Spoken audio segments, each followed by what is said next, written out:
ہم عالم غیب نہیں ہیں، ہم جو دیکھتے ہیں اس کو بھی پوری طرح نہیں سمجھ پاتے، جو کہ ہم جانتے ہی نہیں، جس کا ہم علم ہی نہیں رکھتے، اس پر بھی ہم فیصلے کر لیں، یہ کیسے ممکن ہے؟ یوں نہ پڑھیے کہیں کہیں سے ہمیں، ہم بھی انسان ہیں کتاب نہیں۔ تو پھر یہ فتویٰ دینے والے لوگ فتوے کیوں دیتے ہیں؟ اس کی مختلف وجوہات ہو سکتی ہیں۔ پہلی وجہ تو بہرحال یہ ہوگی کہ مذہب کا دفاع ہو، مذہب کا فروغ ہو، غلطیوں سے لوگوں کو روکا جائے، ان کی رہبری کی جائے۔ لیکن ضروری نہیں کہ ہر حال میں اور ہر فتویٰ ان بڑے اصولوں کی بنا پہ دیا گیا ہو۔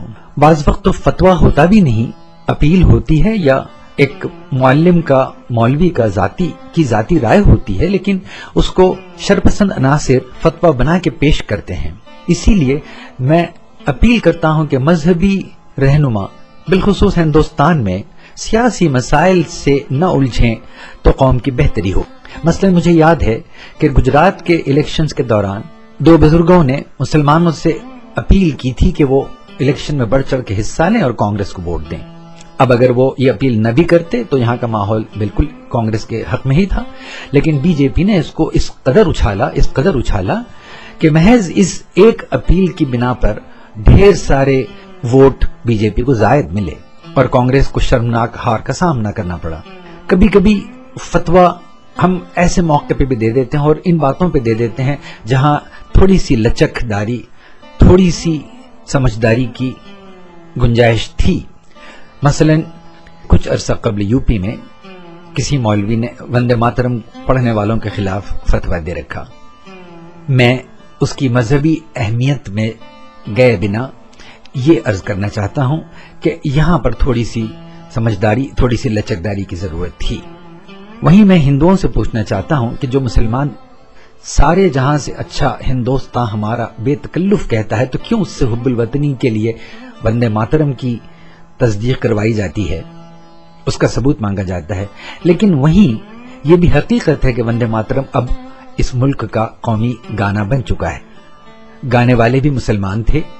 یہاں پر کچھ لچکداری سے کام لیا جاتا تو اس کو اتنا یہ لوگ الیکشن کے موقع پہ نہ اچھال پاتے۔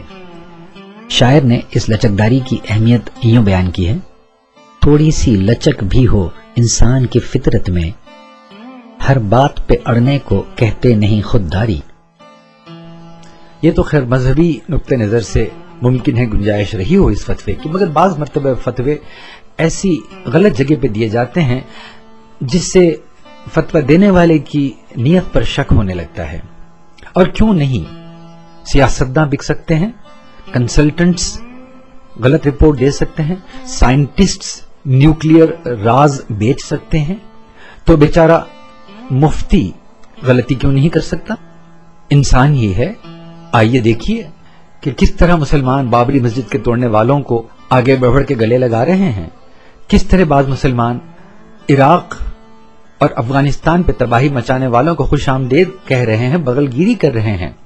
گجرات کے فسادات میں جس بہن بلقیس کے ساتھ اس حد تک ذلت آمیز سلوک کیا گیا، اس جرم کی شہادت کو مٹانے والے بھی ایک مسلمان انسپیکٹر ہی ہیں۔